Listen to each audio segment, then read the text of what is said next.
Thomas Edison को लोग Menlo park का जादूगर बुलाते थे। उसने अंधेरे को रोशनी में बदला, बातचीत करने वाली मशीनें बनाई और चित्रों को जीवंत बनाया। बिजली और अपने अथक परिश्रम से वो ये सब संभव कर पाया। टॉम एडिसन का परिवार एक सामान्य परिवार नहीं था। 1837 में उसके पिता ने कनाडा की सरकार के खिलाफ बगावत की। मुझे देशद्रोही करार दिया गया है। राजा के सैनिक मेरे पीछे लगे हैं। सैम, अब तुम क्या करोगे? मैं बॉर्डर की ओर भागूंगा, बहुत तेजी से। वो 2 दिन दौड़ता रहा। सैनिक और कुत्ते उसका पीछा करते रहे। फिर उसने बर्फ जमे तालाब पर स्केट किया और अंत में अमेरिका में सुरक्षित पहुंचा। वो मिलान, आहियो में जाकर बसा। फिर उसका परिवार वहां आया। घर कितना सुंदर है।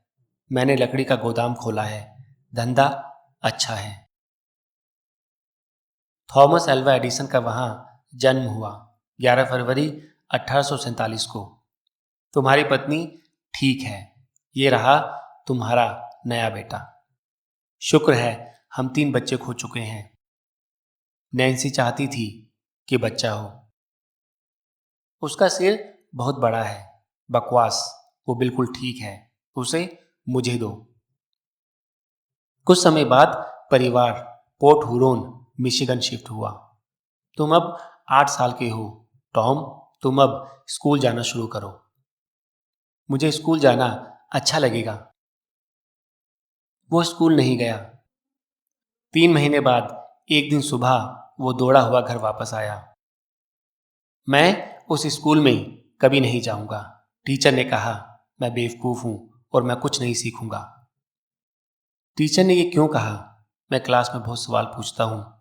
क्यों, कैसे, मुझे रटने से नफरत है। टॉम की मां टीचर से मिलने गई। मैं खुद टीचर हूं। टॉम होशियार है।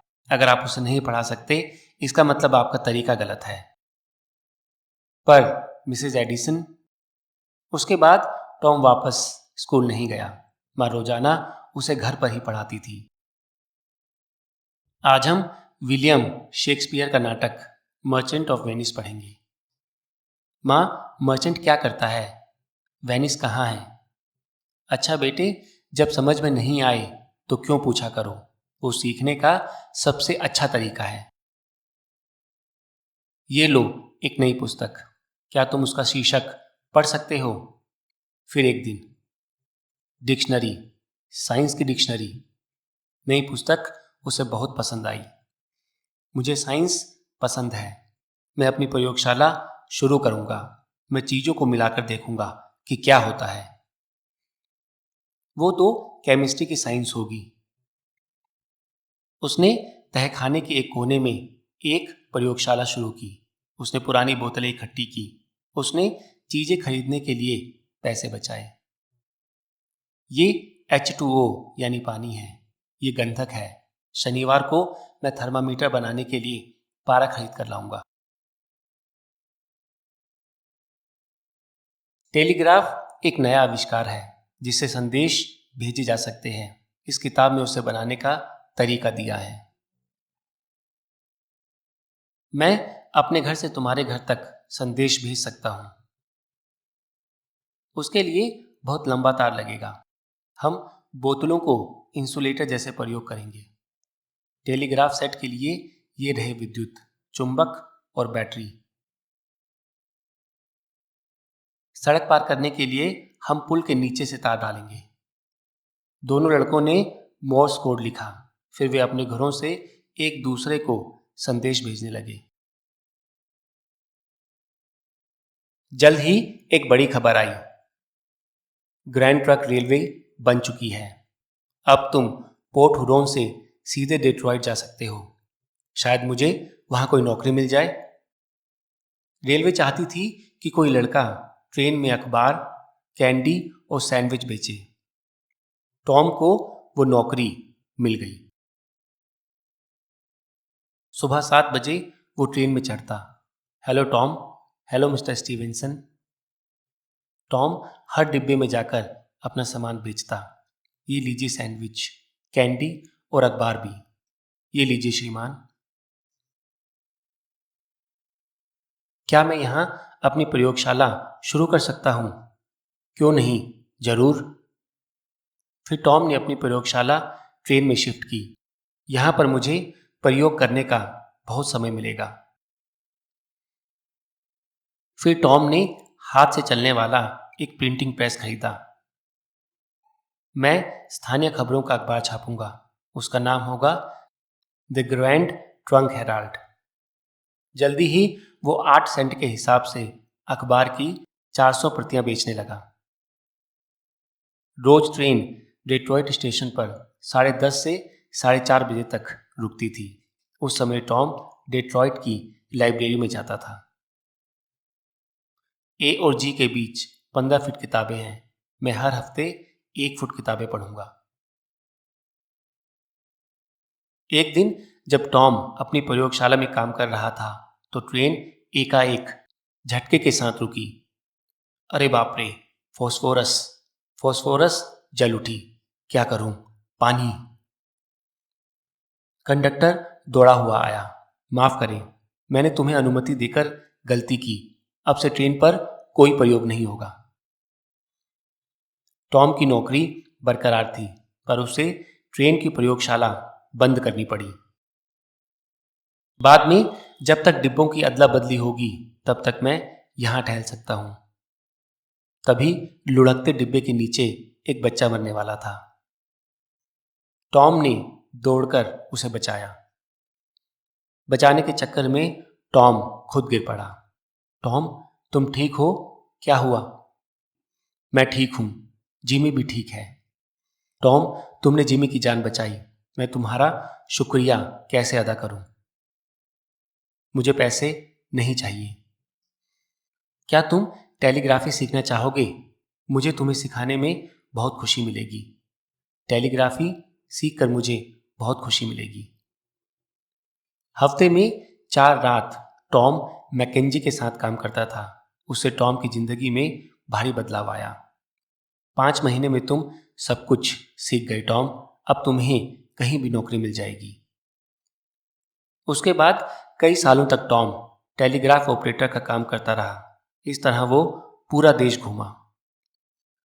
टॉम जहां भी जाता वो अपने विद्युत उपकरण साथ ले जाता। फिर वो वहां प्रयोग शुरू करता। तुम अपने लिए कुछ नए कपड़े क्यों नहीं खरीदते टॉम? कपड़ों से क्या फायदा? मैं पैसों से किताबें और लैब का सामान खरीदूंगा। एक रात को काम के बाद टॉम घर वापस लौट रहा था। रुको, नहीं तो गोली मार दूंगा। टॉम के कान के पास से एक गोली तेजी से गुजरी। रुको, पैकेट को गिराओ, पर उसमें सिर्फ मेरी किताबें हैं। टॉम ने पैकेट खोलकर दिखाया। मैं चिल्लाया, तो तुमने मुझे रोका क्यों नहीं? निशाना ठीक होता तो तुम मर गए होते। मैं बहरा हूं, कुछ सुनाई नहीं देता है। मुझसे गलती हुई। बहरे होने के फायदे भी हैं। मुझे उल्टी सुल्टी बातें नहीं सुननी पड़ती हैं। मैं अपना ध्यान काम पर केंद्रित कर सकता हूं। 1869 में टॉम न्यूयॉर्क गया। वहां टेलीग्राफ इस्तेमाल होते हैं। मैं वहां नौकरी की तलाश करूंगा। अंदर टॉम को चीजें बहुत अस्त व्यस्त लगी। उनकी मशीन ब्रेक डाउन हो गई थी। हम अब क्या करेंगे? मुझे नहीं पता कि उसे क्या हुआ है। मुझे उसकी खराबी पता है। उसे ठीक करो, जल्दी, तेजी से। 2 घंटे में टॉम ने टेलीग्राफ मशीन की मरम्मत कर दी। देखो बेटा, तुमने तो कमाल कर दिया। तुम हमारे लिए काम करो। फिर टॉम को एक अच्छी नौकरी मिली और ऊंची तनख्वाह भी, पर वो वहां सिर्फ 2 महीने ही टिका। माफ करें, मैं अपने आविष्कारों पर काम करना चाहता हूं। उसने एक बेहतर स्टॉक टिकर बनाया। मैं उसे gold and stock telegraph company को दिखाऊंगा। मैं $5,000 मांगूंगा, पर $3,000 भी ठीक होंगे। टॉम ने अपना नया आविष्कार चलाकर दिखाया। उसकी कीमत क्या लोगे? आप ही अपना ऑफर बताएं। क्या $40,000 ठीक रहेंगे? ठीक है, आपका धन्यवाद। टॉम ने स्टॉक टिकर निर्माण करना शुरू किया। 1 महीने के अंदर उसने नई वर्कशॉप और मशीनें लगाने में $40,000 न्यूयॉर्क, न्यू जर्सी में खर्च किए। उसे फैक्ट्री के लिए मजदूरों की जरूरत थी। हमें कितने घंटे काम करना पड़ेगा, मिस्टर एडिसन? घंटे, जब तक काम खत्म नहीं हो जाता। पर टॉम भी अपने आदमियों के साथ लगातार काम करता था। वो फैक्ट्री में सबसे ज्यादा मेहनत करता था। उसके स्टाफ के कई लोग बाद में मशहूर इलेक्ट्रिकल इंजीनियर बने। बारिश वाली एक रात टॉम बिल्डिंग के बाहर आया। हम बारिश से बचने के लिए यहां खड़े हैं। ठीक है, आप अंदर आए। मैं टॉम एडिसन हूं। ये मेरी फैक्ट्री है। मैं एलिस स्टिलवेल हूं। ये मेरी छोटी बहन मेरी है। मुझे कुछ युवा महिलाओं की जरूरत है। क्या आप यहां काम करना पसंद करेंगी? जरूर, मुझे नौकरी की तलाश है। मेरी टॉम की फैक्ट्री में काम करने लगी। टॉम उसे लगातार घूरता रहता था। मिस्टर एडिसन, आपको देखकर मैं घबरा जाती हूं। क्या आप मुझे पसंद करती हैं? क्या आप मुझसे शादी करेंगी? आप सोचकर अगले हफ्ते मुझे बताएं। अगले हफ्ते मैरी ने टॉम को घर आने का निमंत्रण दिया। 1871 में क्रिसमस वाले दिन उनका विवाह हुआ। क्या मिस्टर एडिसन, आप इस महिला को स्वीकार करते हैं? हाँ। शादी के नाश्ते के बाद टॉम मैरी को अपने नए घर में लेकर गया, जो उसने न्यूयॉर्क में खरीदा था। कुछ जरूरी काम है, मुझे तत्काल कुछ देर के लिए फैक्ट्री जाना पड़ेगा। पर टॉम, उस रात तुम यहां क्या कर रहे हो टॉम? टाइम क्या है? आधी रात। मुझे घर जाना चाहिए। आज ही तो मेरी शादी हुई है। टॉम ने टेलीग्राफ और टेलीफोन में कई सुधार किए। उसने बहुत पैसा भी कमाया। उसे कई कानूनी केस भी लड़ने पड़े। मुझे निर्माण काम नापसंद है। मैं फैक्ट्री बेच दूंगा और नई चीजें आविष्कार करूंगा। ठीक है टॉम। फिर Tom Menlo park, new Jersey में शिफ्ट हुआ। पहली मंजिल पर उसका ऑफिस और लाइब्रेरी थी। दूसरी मंजिल पर एक बड़ी प्रयोगशाला थी। उसने पास में ही रहने के लिए एक फार्म हाउस खरीदा था। एक दिन टॉम ने अपने एक साथी से बात की। जॉन, क्या तुम ये बना सकते हो? हाँ, काफी सरल लगता है, पर यह क्या है? बात करने वाली मशीन। क्या तुम मजाक कर रहे हो? बाद में जॉन मॉडल बनाकर लाया। Mary had a little lamb, its fleece was white as snow.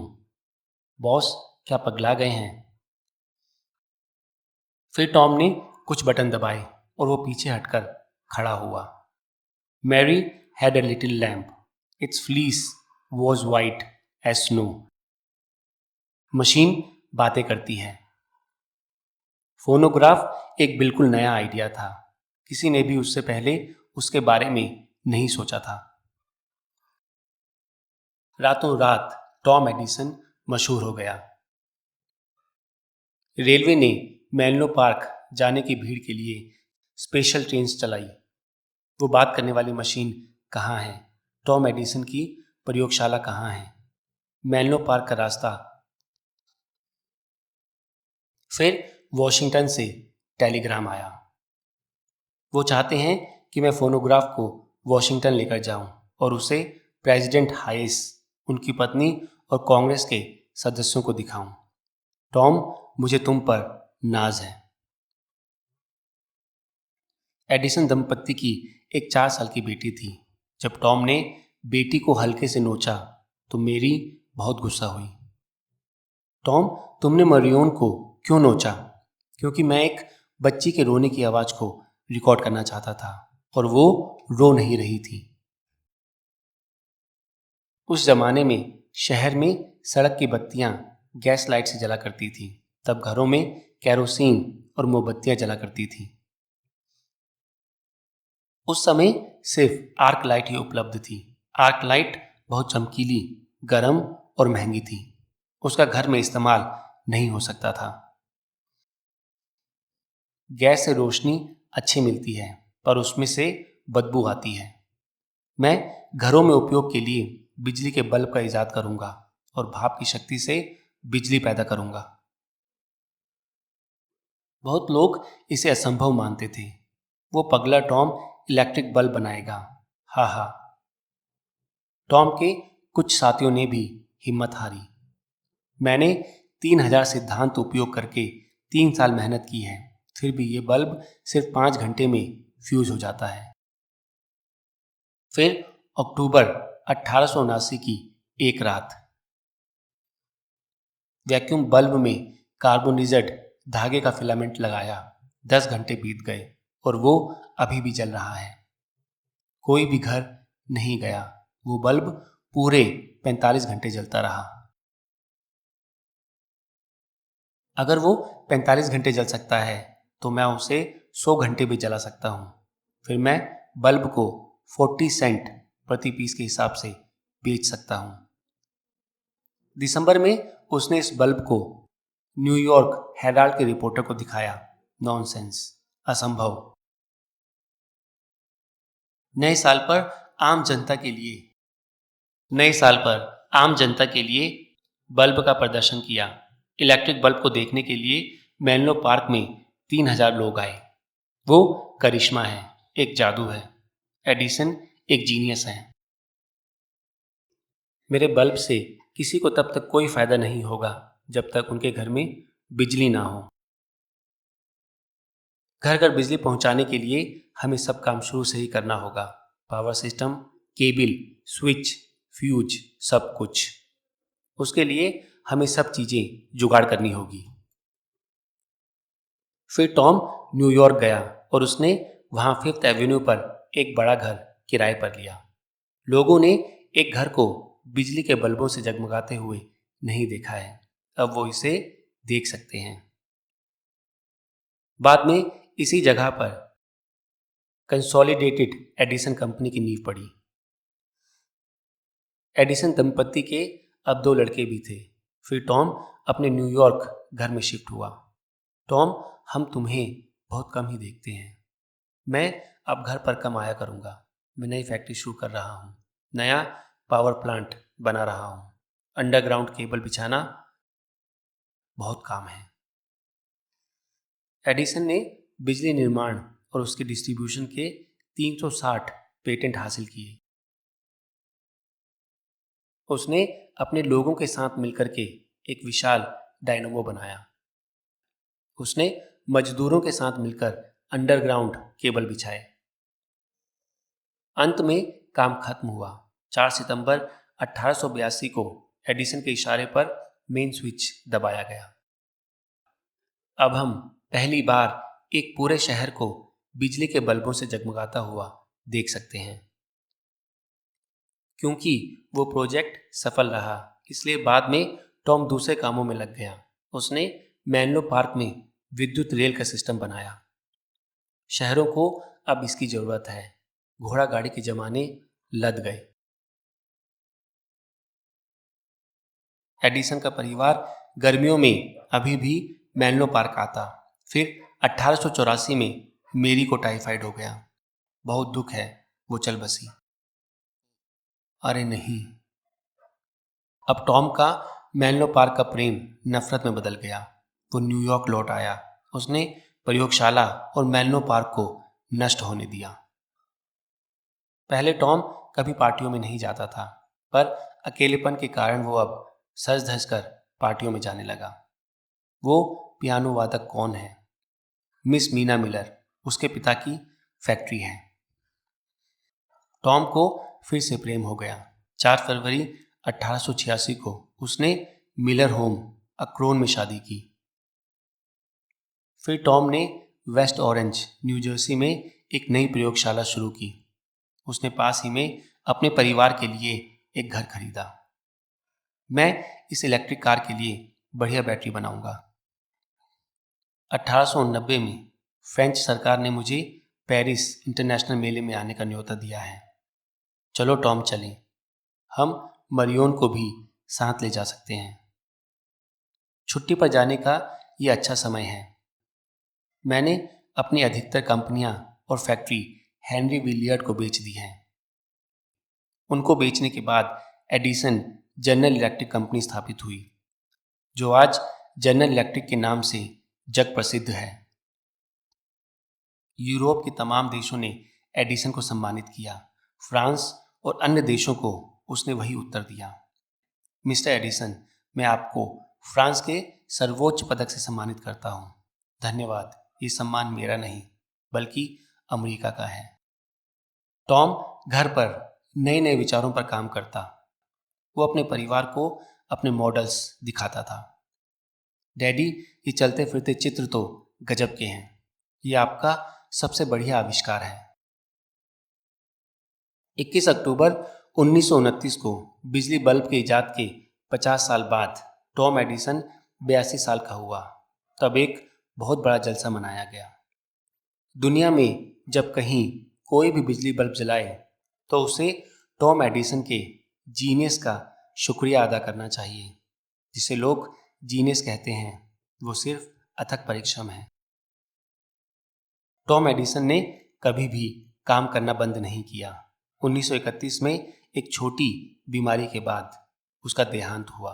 अपनी जिंदगी में एडिसन को 1093 पेटेंट प्रदान किए गए, दुनिया में किसी भी आदमी से ज़्यादा।